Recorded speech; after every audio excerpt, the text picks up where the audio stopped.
পিছিয়ে আসো ভাই।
চলে যান।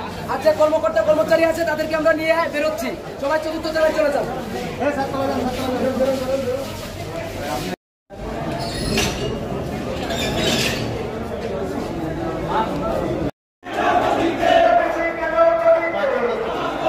দফায় দফায় বিভিন্ন দাবি দেওয়া দিয়েছি, কিন্তু কোনো দাবির কোনো দফার কোনো পাত তিনি করেন নাই। স্বৈরাচারী যে মনোভাব তিনি কিন্তু পোষণ করে গেছেন। তারই প্রেক্ষিতে আমরা এক দফায় আছি, এক দফা বাস্তবায়ন না হওয়া পর্যন্ত আমরা মাঠেই থাকবো ইনশাল্লাহ।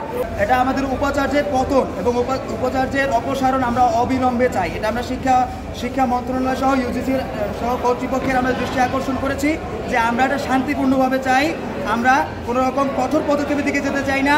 যদি পরবর্তীতে আমাদেরকে আরও কঠোর পদক্ষেপের দিকে যেতে হয়, আমাদের কথা যদি তারা না শুনে, আমাদের দাবি যদি না মেনে আমাদের যে স্বৈরাচারী স্বেচ্ছাচারী উপাচার্যকে যদি অপসারণ না করা হয়, তাহলে আমরা আরও কঠোরতর পদক্ষেপ নিতে বাধ্য হব।